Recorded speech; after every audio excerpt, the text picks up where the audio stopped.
What's going on, everybody?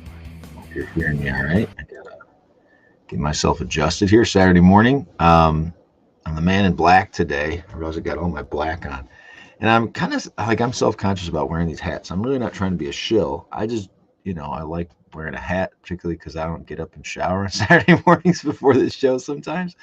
So I've covered up my messy hair, and I like these hats. So if you want one, let me know. Um, the thing that stinks about these hats, I bought them. It cost me like half a Litecoin, and so as the price of Litecoin goes up, I'm never going to get my Litecoin back. But I think it's cool if you guys want one and want to sport one for me. Support the show. So yeah, it's March 25th, 2023. And it's been another eventful couple weeks. I'm sorry I missed last week. I had some cousins in town, and I'm actually going to miss the next 2 weeks as well because I'm going to be on vacation. So I'm going to try to do Twitter Spaces at those times, but if it's just I might miss one possibly. I'm going to be in DC. I'm not sure. Sometimes cell service stinks wherever I go on vacation, so you never know. So. Um, but yeah, it's been obviously an eventful couple of weeks. I think the last time we um, got together on Saturday morning, it was a just kind of we've been stagnated around 90, $95 somewhere in there, and um, nothing was really happening exciting for a while. And then we started to see the collapse of all these banks. If I don't think actually last week, yeah, last or a couple weeks ago, we mentioned it. I was on with Simon and Chief, Litecoin Chief, and we just kind of talked about other things. We didn't get into it too much, but obviously we've started to see some of these banks go either. I don't think they've gone out of business technically. They've been basically backed up by uh, government funding to save them essentially. But you had Silvergate Bank, Silicon Valley Bank, um, Signature Bank. Apparently, having an S start the name of your bank is a bad idea. And those all the first two were running into issues with depositors. Signature Bank got shut down by the government, or kind of like told they have to stop operations, and their goal was, I guess, to save the bank or to prevent it from collapsing. All three of those banks are crypto related, and then I'll call them crypto adjacent. That might be the best way to put it. And so then we saw over in Switzerland, Credit Swiss, however you say it, they were having some issues, and they've been bought or bailed out in some fashion over there. And now First Republic Bank here in the U.S. is also having some issues. And then yesterday, Deutsche Bank was apparently crashing as far as the stock price because there's some concerns that they don't have deposits. So we're kind of like, for us, it feels like slow motion. In crypto, you're used to things happening. We watched Tether, or not Tether, USDT collapse in a matter of like a day, where the thing went from $1 to less than 8 cents or something in a matter of a few days, right?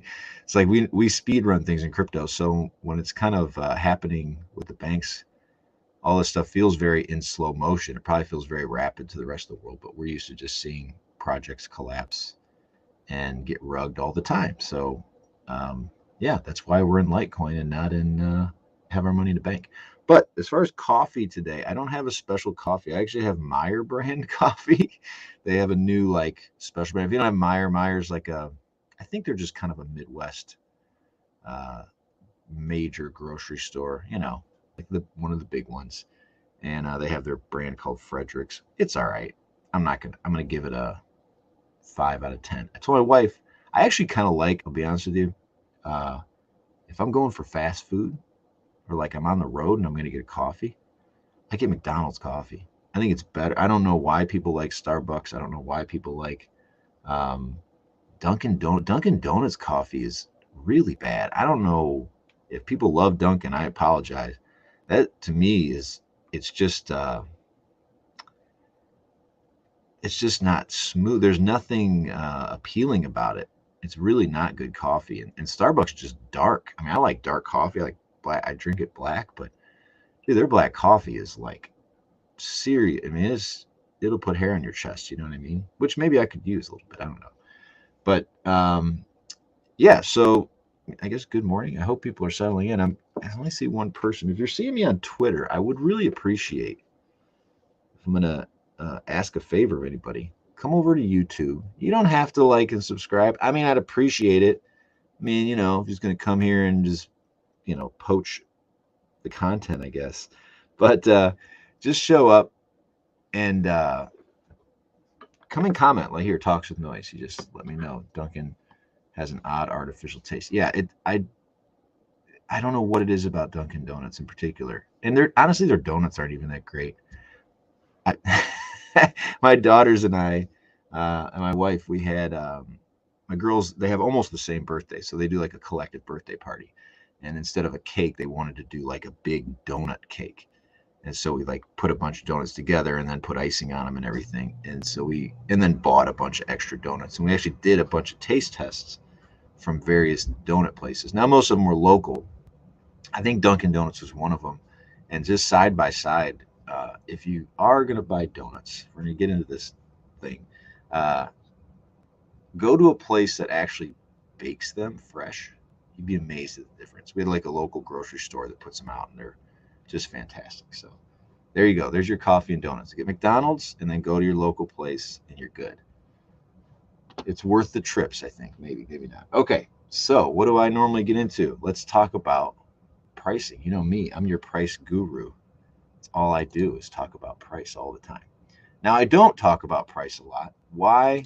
Because I actually shared this yesterday. I think if getting rich is kind of the goal for if your whole community's focus is I'm going to get rich, then eventually you're going to be kind of disappointed because this shit's not easy, man.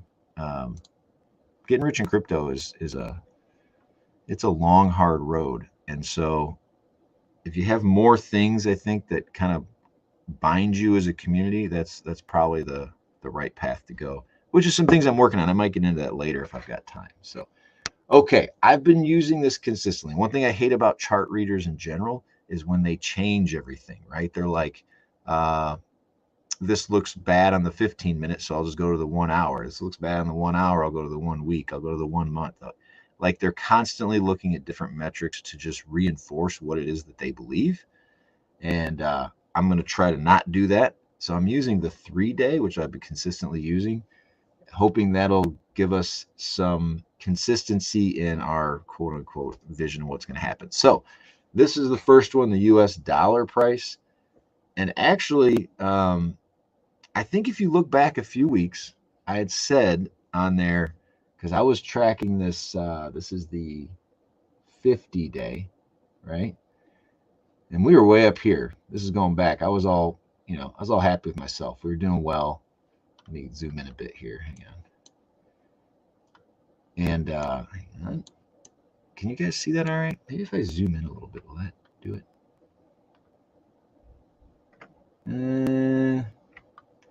Let me do the full page thing.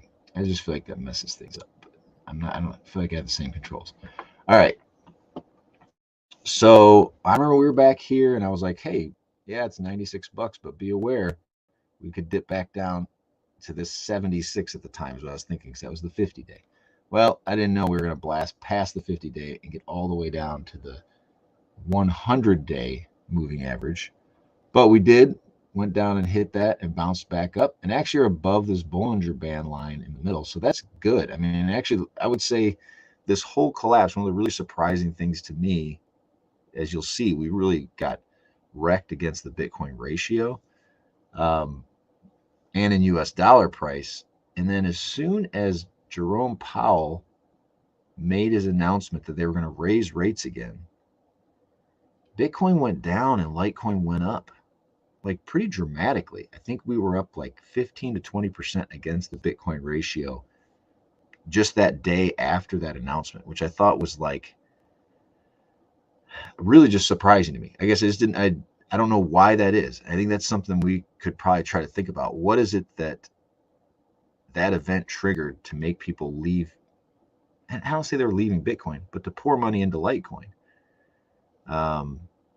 I don't know. I do get the sense, and I've had the sense for a while, that there is going to be some more clarity on some of these assets. And that Litecoin is probably one of the kind of anointed commodities because it's under the radar, right? We don't hear the name a lot. It's never really mentioned. If anything, it's always mentioned alongside Bitcoin as having the same qualities. Even people like your Lynn Alden and Michael Saylor and Corey Clipston, like even these guys who are as maximalists get, like they will include Litecoin in this.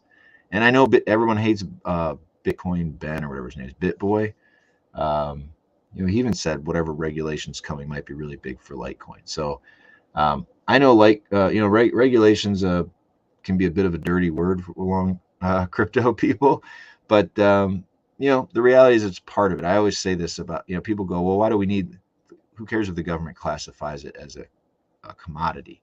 The government already classifies these things. Like, it's just a matter of like naming it something different or giving it some different treatment than it would some of the other assets. But there's already a way that they treat these assets.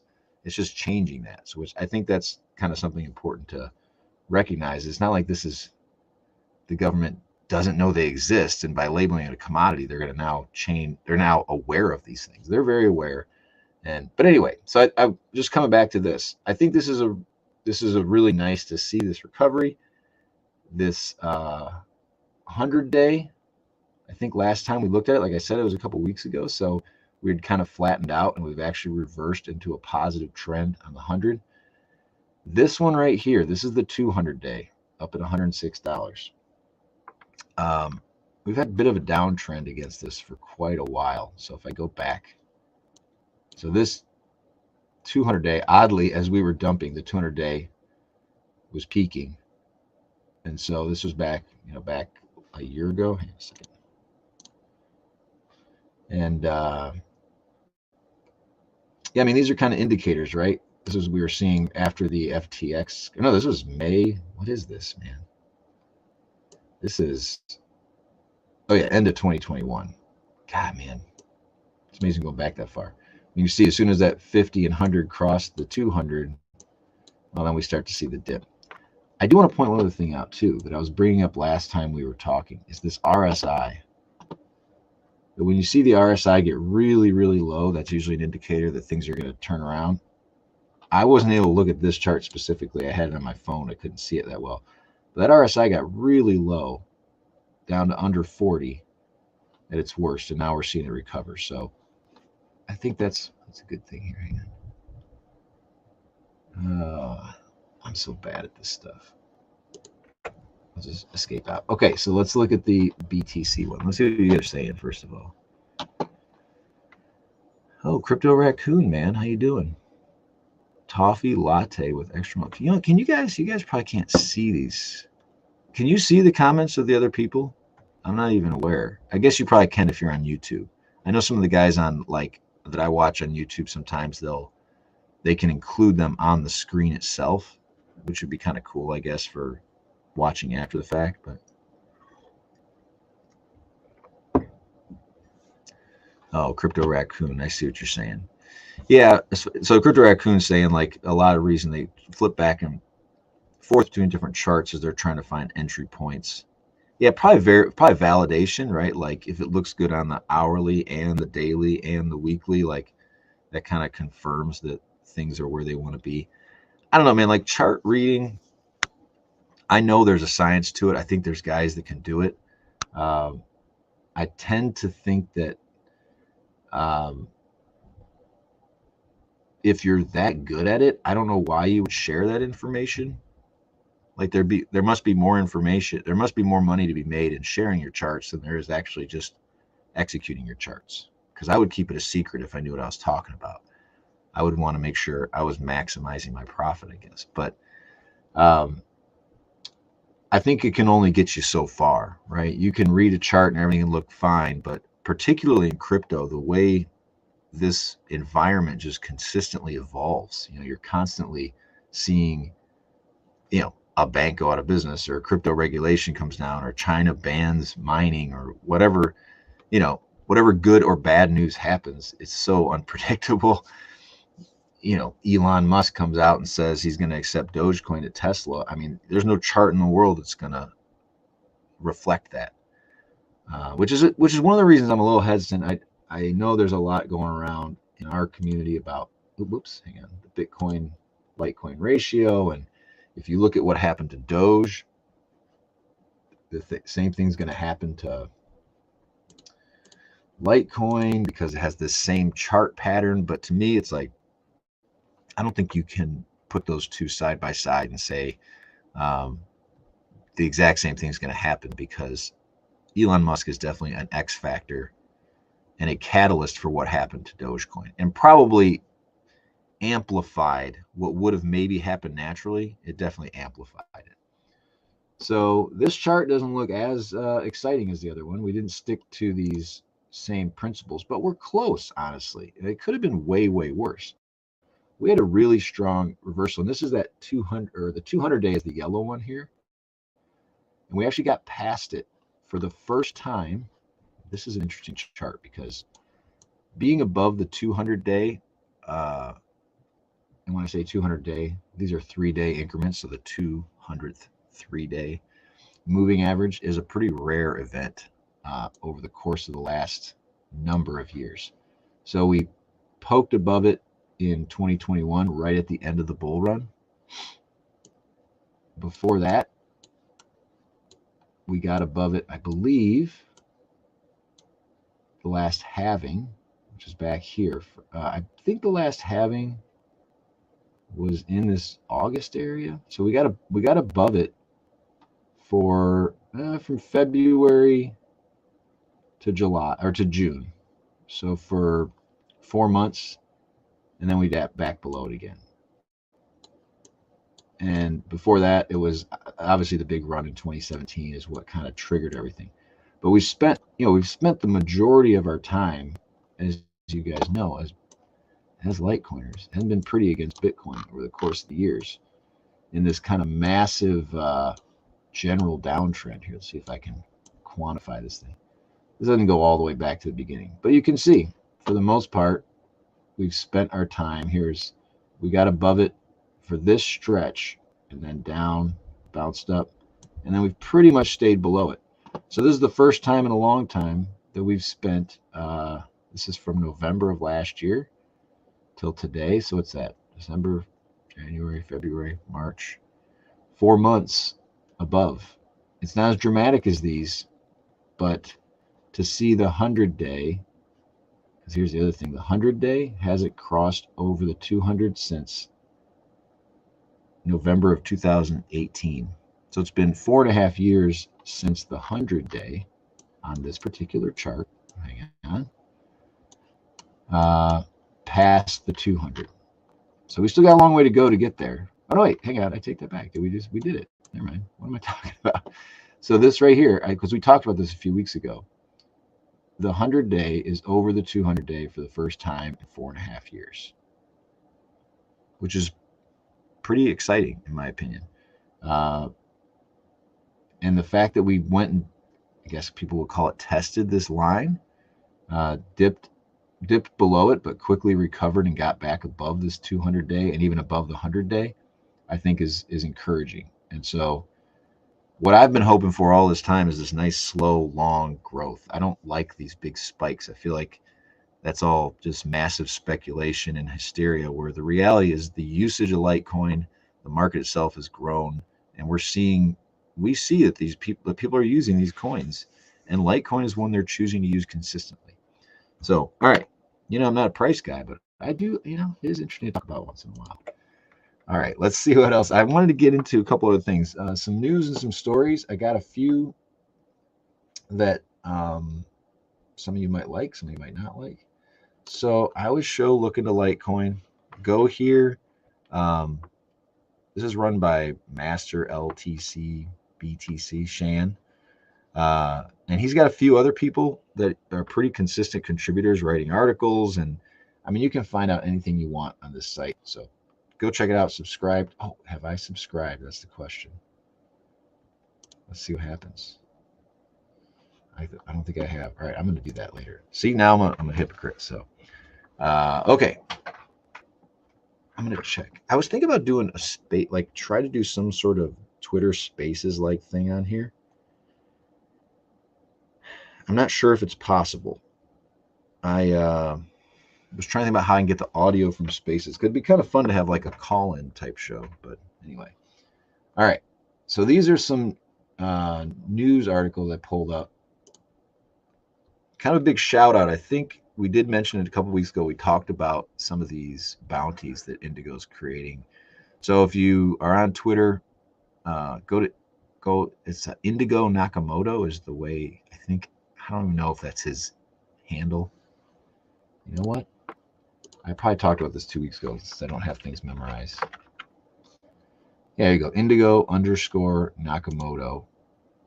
He's been kind of, we're going to call him the bounty hunter, I guess. He's begun to create these bounties. He started a few weeks ago with something called ordinals, basically to take something that's on Bitcoin and copy it over to Litecoin. It's not something you can do, with the click of a button. It requires some knowledge, but it's relatively easy compared to doing anything, from Ethereum to Bitcoin is a whole different animal. So because Bitcoin, you can see it here, Bitcoin, Litecoin, Dogecoin are so similar, there's actually some opportunity to just take some tools that are available on Bitcoin and move them over to Litecoin. So the first thing he did was this ordinals. Let me find. I swear I kept the article for it. And some people don't like ordinals for a number of reasons, but here's where he wanted me to look at. It was here we go. So ordinalslight.com. It's what you would expect. It's these NFTs. I don't get them. I don't understand the appeal of them, but somebody took in a very grainy way. I'm not sure why these are so grainy. Bored apes and put them onto the Litecoin blockchain. Why? I don't know. I don't know what the purpose is. Eventually, they're going to become NFTs. Now, these have actual QR codes, which is interesting. Ooh, should I see what that is? Am I tempting fate to see what this QR code is? Let's see. Come on. Well, I can't even use it. Let me try. Now that's crystal clear. The image is super grainy, but that one looks OpenSea.io. So let's see. You can buy this. This is like an ad.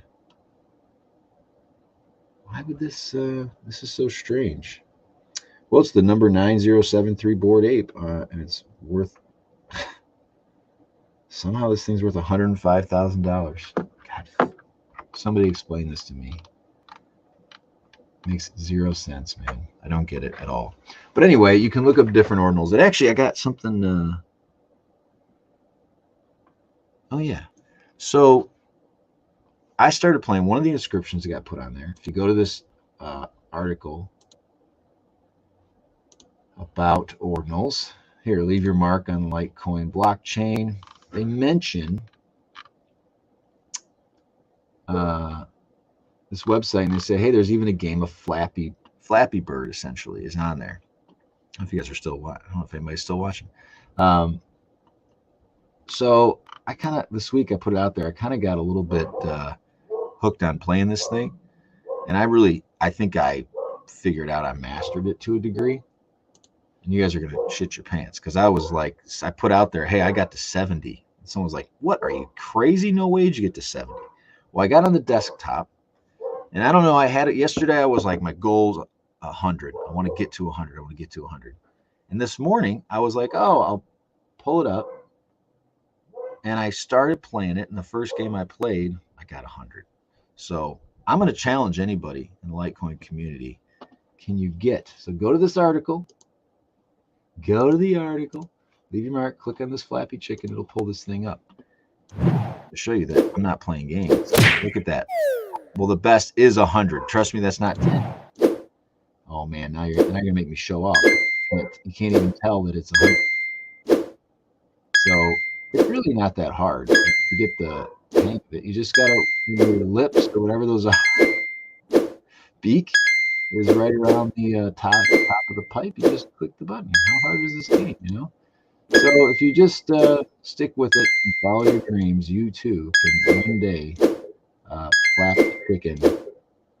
That sounds like a phrase that's kind of dirty. Man, I was going to show you that there's another decimal space. I'm actually at 100 and not at 10. I don't know if 10 shows up. I originally just thought 10 was tough. That was my goal, 10. Oh, trust me, it's 100. Damn. Now it looks like 10. Son of a bitch. Talks with noise, it's not that hard. All right, here's the trick, right? So you want to line up the lips to the top of the pipes. Click once. Now these are hard. You gotta time that one. When they get real low like that, that's where it's just random. You just gotta be on top. The normal ones, click, click, and you kind of like hop over the top, right? Yeah, I got to 10. I'm gonna show. See, that's what an 11 looks like. That's 100. I think it was like 103 or 104. So that's my jam now. I claim to fame. And I think there's a game at Dave and Buster's that's like a Flappy Bird game. And I'm like tempted now to go see if I can win a bunch of tickets on Flappy Bird. So that's kind of interesting. There's a whole bunch of stuff going on at Ordinals. And I think this is actually probably the more interesting part to me is that Bitcoin has become the main ordinal place, right? It's the first one. It's Bitcoin. It's got the big golden bee brand, right? And it has completely mobbed the Bitcoin blockchain. They have a few inscription services that are, sorry, my dog is going insane. But there's a few inscription services that make it really easy to mint on Bitcoin that Litecoin doesn't have yet. So be aware, any of the things you're seeing on Bitcoin, you may start to see on Litecoin. And I think we have to prepare ourselves for it. My hope has always been these NFTs are a fad and they're going to eventually go, do you hear this dog?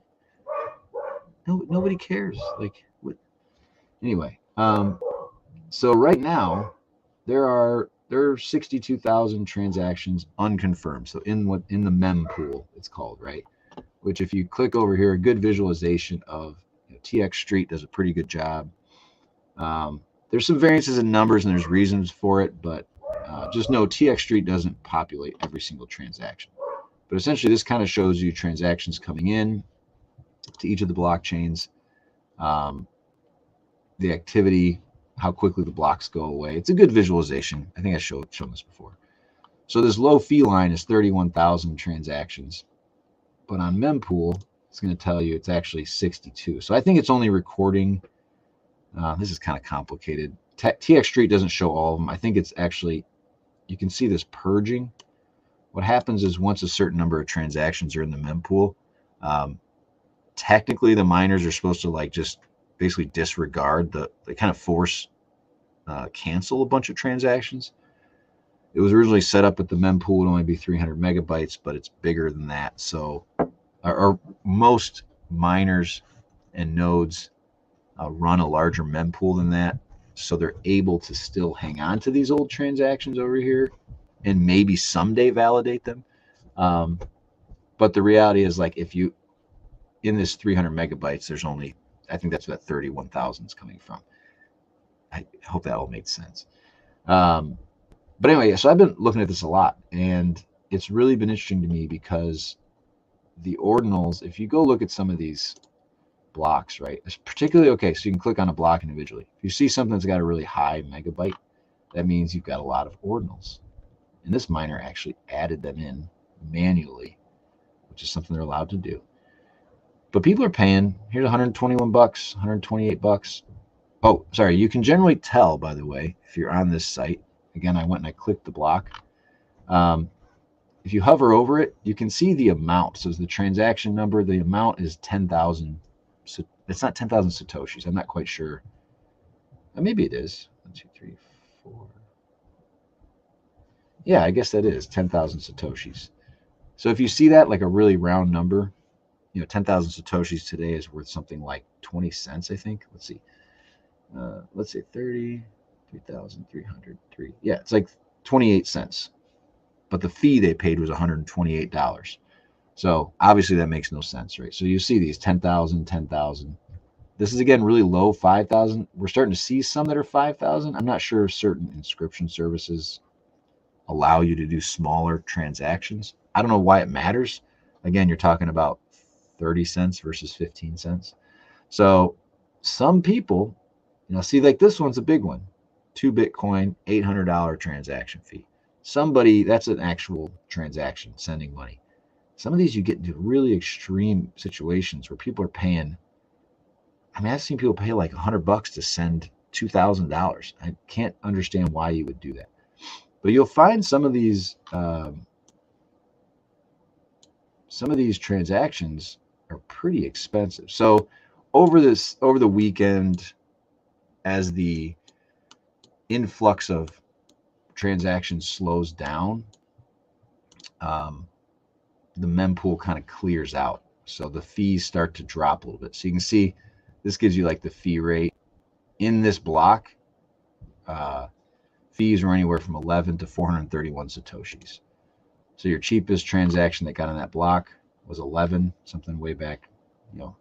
These lower value ones, the light yellow ones, greenish yellow, and the more expensive ones are down here. So some people just pay like this premium. They want to get on the next block. They don't care what they have to pay. This guy paid $14 to send like, I don't know, a few thousand, maybe $5,000, something like that. Is that much?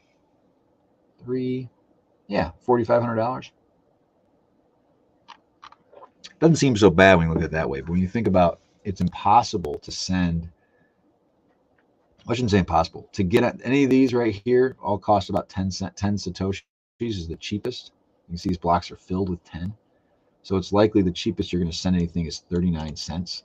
And that's for an absolute, the smallest transaction possible. I don't know if I should get into this. Is this interesting to understand how this works?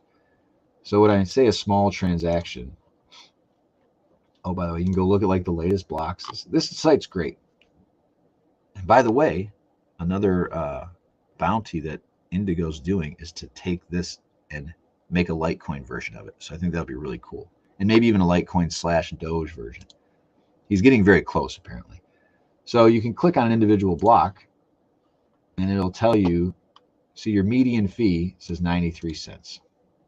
Median, average, these are different metrics, obviously. Average is generally a lot higher because you have some really high dollar transactions. $281 someone paid to get on the blockchain.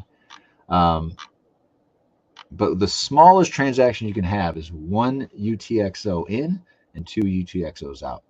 So that gives you like a weight, they call it. So this is 224 sats. Oh, no, that's the fee. I'm sorry. But the size of the transaction is different. Hang on a second.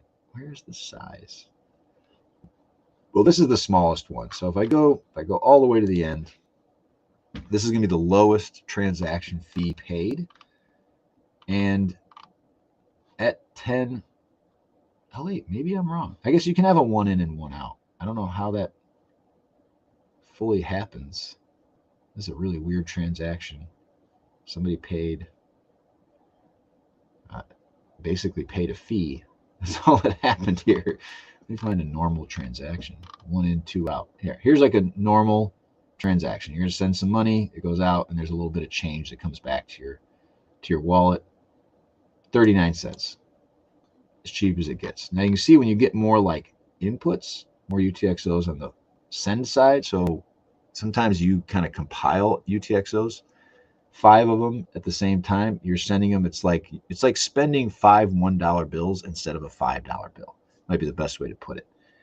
So your wallet kind of combines a bunch of your different other your addresses. Hang on.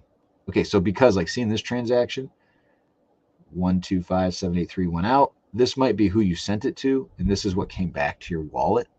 This would be your change. I didn't really intend to get into this.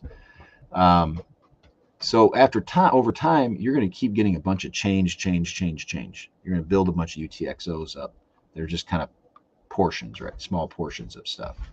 And then to take these 5, you're going to send them out. At some point in time, your wallet kind of consolidates these into something. Hang on one second.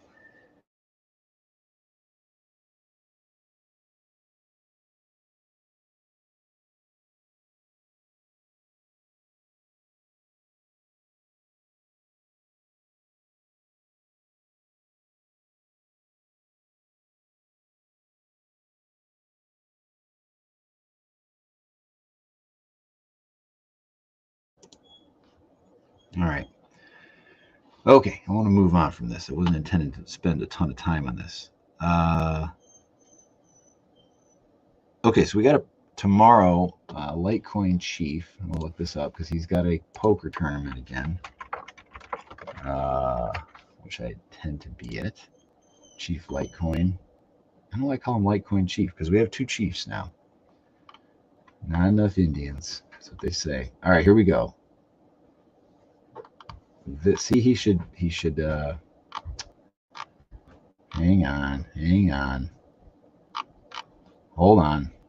I'm gonna have to find it in my DMs.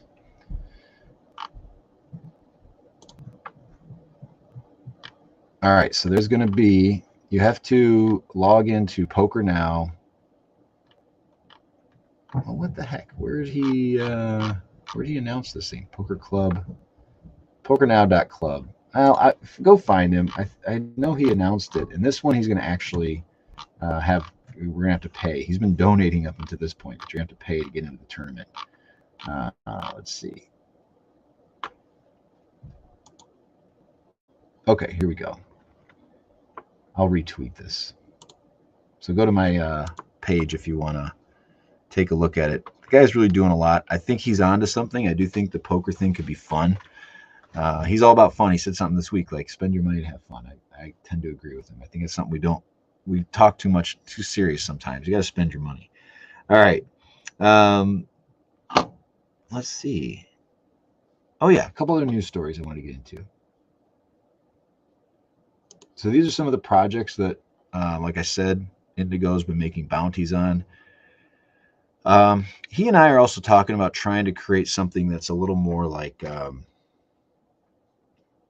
little more official for Litecoin. I think most of the people in here are probably in my Twitter spaces. I don't know. If some of you only know me from YouTube, I guess I'd be surprised. But if you don't get a chance to listen to our spaces, we've been thinking about putting together some form of, I guess we'll just call it an entity or like a nonprofit essentially that adds some legitimacy to these bounties and maybe lets us to look at little bigger projects that can raise money over a longer period of time, get a broader reach as far as who might be willing to donate, offer some tax advantages, that type of stuff. I don't know that I'll be a part of it officially. Like there's going to be like a board and everything, like because Monero's already done something like this, so we're kind of replicating a bit. We're hard forking it, but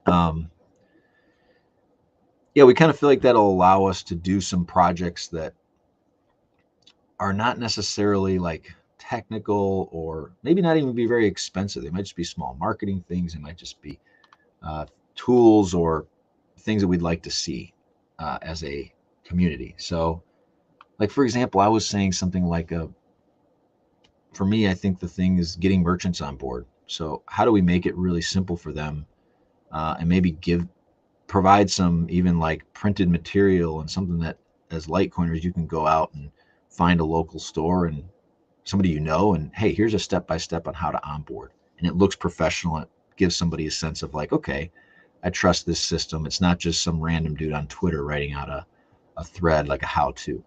So we'll see. We're going to see what's going on. We're just getting started in it, just having conversations, so that might be exciting. But what sparked all this is that he kind of did these bounties. One of them is light space, right? To replicate what we're seeing on Bitcoin, what I just showed you, to essentially bring this same functionality to Litecoin. So you'll see each block, you'll see who the miners are, you're going to be able to click on transactions and see what the fees are and get an understanding of kind of the flow of the flow of what's going on in that blockchain. It's expected. See, he said expect to be this complete this week, as far, and that was 6 days ago. I do think this is very close to fruition. I know that it's being worked on by Loshan, who is part of the foundation. I think maybe somebody else is helping him. But the bounty on that one, I would say, was like 22 and a half. Let me go back to Indigo here.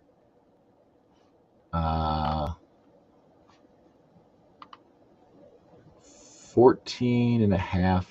And these are pins. I think it's 22. I could be wrong. Maybe it still is 14 and a half for mempool. 5 to port a Unisat's wallet. I don't know what that is. I think it's a ordinal thing.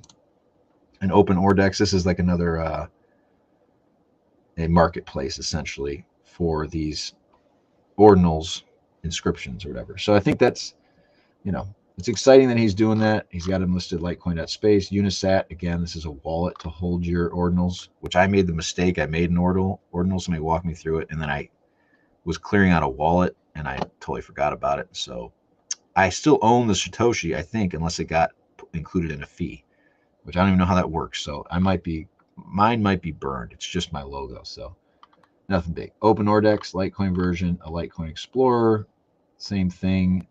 Ordinals Lite, which is where this thing came from. And that's just early Ordies. I don't know how I got it. Anyway, another cool thing that happened last is Simon, if you guys remember from a couple weeks ago, he came on and he's kind of shot out of a cannon. I don't know if he's been working on stuff on Litecoin. I just haven't heard of him. But he came in. I thought it was a really good conversation a couple weeks ago. And then he put together a guide on running a full node. I think this is his, unless Master stole it. I don't know. But essentially, if you're interested in it, it gives you kind of all the ins and outs of running a node. I know for me, there's definitely some things I need to learn about nodes. Yeah, here's Simon Future 2. Like, there's a lot that goes on in the node that there's like options to. You can see all these different options within a node. I don't know how they work. I don't know what's going on. So that might be a good boring live stream to get somebody who really understands all the options on a node and what they mean and why you might want to change them or not change them ever. Okay, so the last thing I wanted to bring up is, I'm going to bring it up every week. I mentioned something this week, I just said it earlier, that if your community is tied together by this idea of getting rich and money is the only motivator, then when things don't go the way that you've planned them to go, everything else falls apart, right? So if money is the glue, once the money's gone, everything falls apart. Because I've noticed in Dogecoin in particular, which has been surprising to me, it seems like generally those are pretty laid back people and they like to enjoy themselves, and you get into their spaces and they're just joking around and it's fun. I feel like probably after everything crashed, they probably lost a lot of people, but there seems to be a lot of like infighting. They're fighting over memes and they're fighting over, I don't know, there's some people in it obviously trying to maybe go into the proof of stake thing, and it kind of that influx of interest and greed, I'm going to call it, kind of invites scammers, right? And I think we've seen the same thing with Bitcoin, to be honest. I know everyone says, oh, Bitcoin itself is obviously fine, but inside that community, there's a lot of scammers. There's a lot of people trying to kind of, I guess, I don't want to say fleece people out of money, but, take advantage of the Bitcoin name. I think that there's so many people you look at that are what I would call people that are genuinely shilling for some sort of shitcoin that they've gotten in on, or they're an influencer. They've become influencers, and one of the things that they always have is they always put Bitcoin at the front of their name because they see it as like, this is my badge of like, oh, I'm cool. Trust me, I like Bitcoin. But in reality, they're just using that as kind of a badge. And I don't know, culture, I continue to think is a really big part of our goal, or my goal, I guess, personally, of developing a culture around Litecoin that is not built on a foundation of greed. It's not built on um, like this one coin idea. Like there's some principles, there's some guiding light, I guess, to what we're doing, because without that, I feel like we're just going to lose our way, right? Once this changes, right? Once this market, let's say we do a Doge and we go 100x, and everybody that's been in our Litecoin spaces every week is like richer than they've ever been. How they react to that is really important, because what's going to happen is you're going to have masses of people coming in and wanting to learn about it. And if we just turn into Litecoin's the greatest coin and you're going to get rich and look at the charts, we're the greatest, and you know, become the assholes that we hate right now, then what difference does it make, right? Yeah, I guess you get to be rich, but you haven't really helped anything. And we talked about this a couple of weeks ago. I really think that the crypto space, and maybe what we'll call like Web3, the metaverse, the maybe the internet itself, like the internet itself is almost like it's almost like a new country, right? There's kind of rules and laws that develop. I think there's like an appropriate way to use the internet, or I guess I feel like there's unspoken rules, but there's never been like I guess an ethos of the internet. I think there's probably subcultures within the internet that kind of have like acceptable policies, and you in a free market agree to certain rules when you engage in, like, I think Reddit has some of that. um, I guess what I'm trying to say is that to me this is like a new land. Like I look at like when people came to America, what was unusual about it was the first time in a long time where there was this like unlimited fertile land, and they came here, they gained their independence, and what those founding fathers were trying to do is they were like, wow, we have an opportunity here to actually like create a new thing. We can look back and say, what are the mistakes that were made by these other governments? What are the things? Why did we leave Europe? Why did we leave? I guess it was mostly Europe, England. What are the things that we didn't like about those governments? And how do we put in words something that will stand the test of time? Like, what are some general guiding principles? That might be the best way to put it. And I think freedom of speech is a good example of one where what they were saying is like, look, no matter what happens with our government, no matter what develops, you have to protect freedom of speech. And they put it as the absolute number one thing, because what they had seen was that was probably the root of the problem everywhere else they were. So freedom of religion, people's inability to actually just conduct themselves in the way that they wanted to conduct themselves. Like if they weren't harming anybody else, then they should be allowed to act how they wanted to act, right? And so to boil it down to like, these are the 10 things that have to happen in order to build a country off of and to limit the power of the government.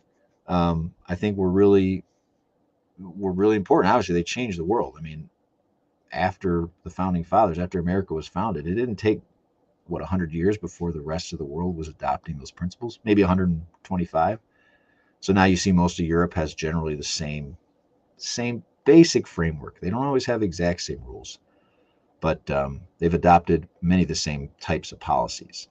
And I think maybe it doesn't need to be Litecoin. I think Litecoin could be a leader in this, and saying that we're going to hold ourselves to a certain standard, and there's an expectation in how we conduct ourselves and how we handle this responsibility of there's a new world to be discovered for a lot of people. And as people come into the crypto space, what is the land of Litecoin going to be? Like if you come engage with Litecoin, this is what your expectation is. If you go to Bitcoin, this is what your expectation is.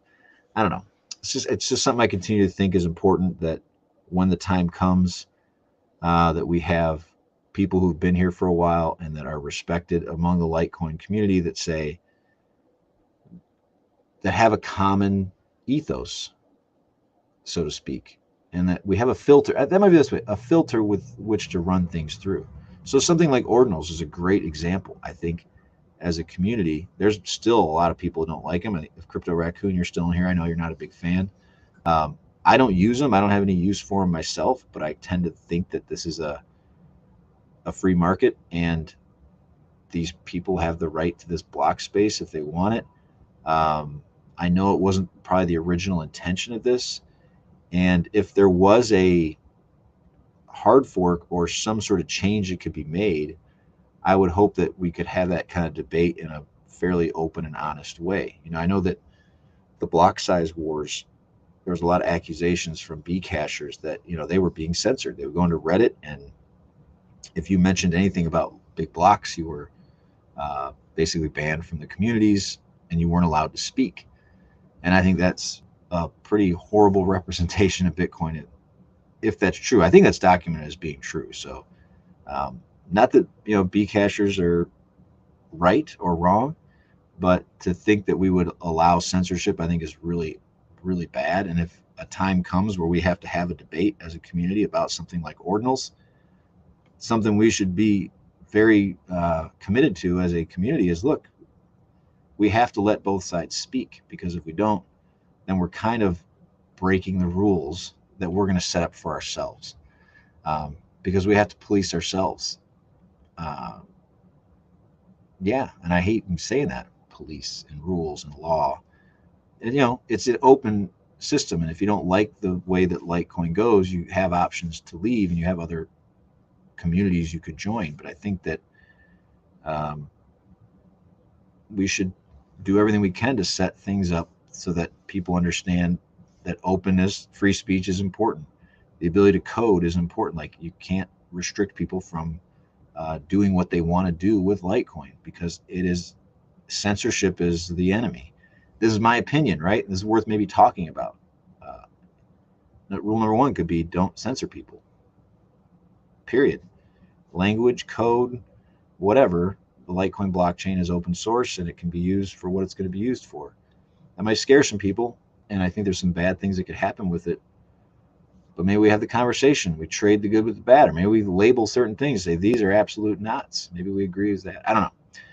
I'm rambling. But yeah, that's just something I like. I feel like I'm going to plant this seed every single week and hope maybe someone gets motivated to write them. I personally, I think I might start working on this. One thing I've really kind of mad at myself is I don't write more. I've never been a writer.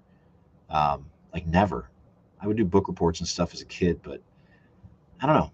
I'm not bad at. I'm a fast typer for work and stuff. So who knows? Maybe I'll start trying to put some of this stuff to pen and paper and get going. So, all right. I think that's good. Everybody, I appreciate you coming in. Next week, I'll be out like the next 2 weeks. Like I said, I'm working on trying to get some people in here that I had the Thorchain guy. I thought we were going to get together, and like I said, my cousin came in town. I had a late night Saturday, and so I didn't end up getting up and going on last Sunday. But I'm hopeful that we'll start getting some more people in here for interviews. If you have anybody, like, have them message me. If somebody wants to get on, or they've got a small channel and they just want to have a conversation, I'm always open to that. So, all right, everybody, have a good weekend. Let's go Litecoin. All right, talk to you guys later.